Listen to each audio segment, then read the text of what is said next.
সেরনিয়াবাদের বড় ছেলে আবুল হাসনাত আবদুল্লাহ আশ্চর্যজনকভাবে বেঁচে যান। তার স্টেন গানের গুলি শেষ হয়ে গেলে গোলাগুলির সময় লুকিয়ে থাকে। আক্রমণকারীরা তাকে হত্যাকাণ্ড শেষ করে চলে গেলে হাসনাত বেরিয়ে এসে পেছন দিকের দেয়াল টপকে পালিয়ে গিয়ে প্রাণ বাঁচায়। রিসালদার মুসলিম উদ্দিন 2 ট্রাক সৈন্য নিয়ে শেখ মুনির বাসায় উপস্থিত হন। তখন ভোর 5:10। নিত্যকার অভ্যাস মতো তিনি ভোরবেলা ঘুম থেকে উঠে ড্রয়িং রুমে দরজা খুলে দৈনিক পত্রিকা পড়ছিলেন। এমন সময় খোলা দরজা দিয়ে মুসলিম উদ্দিন সরাসরি ঢুকে পড়েন।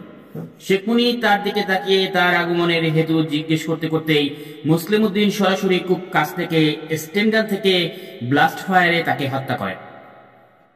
এ সময় শেখ মুনির অন্তঃসত্ত্বা স্ত্রী তার সাহায্যার্থে ছুটে এলে মুসলিম উদ্দিন তার উপরও গুলিবর্ষণ করে। সকাল 6টা রেডিও বাংলাদেশ থেকে ইথারে ভেসে এলো মেজর ডালিমের বজ্রকণ্ঠের ঘোষণা, স্বৈরাচারী শেখ মুজিবকে হত্যা করা হয়েছে। হতভম্ব বাংলাদেশ, এ যেন বিনা মেঘে বজ্রপাত।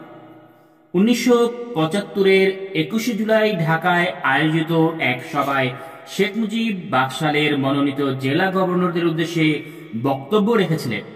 তিনি তাদের উদ্দেশ্যে সতর্কবাণী উচ্চারণ করে বলেছিলেন, আজ বাকশাল সদস্যদের সতর্ক থাকার কারণ এই যে বাংলাদেশের জনগণ খুব বেশি প্রতিক্রিয়া প্রবণ।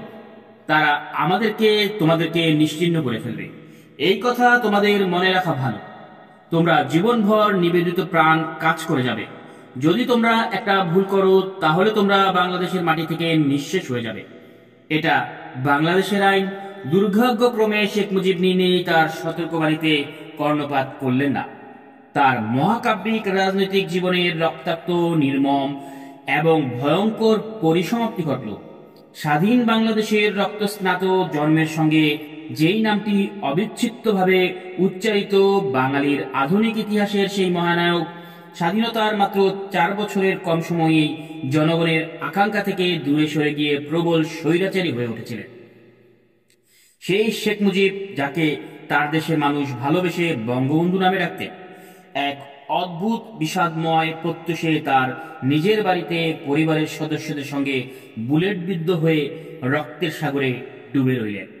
সেই রক্তের সাগর মন্থন করে ইতিহাস তাকে আবার কিভাবে উদ্ধার, বিচার, বিশ্লেষণ এবং প্রতিষ্ঠা করবে সে দায় কেবল ইতিহাসে। কোনো আরোপিত ব্যবস্থা সে দায় বহনে অক্ষম, সে দায়িত্ব পালনে অযোগ্য।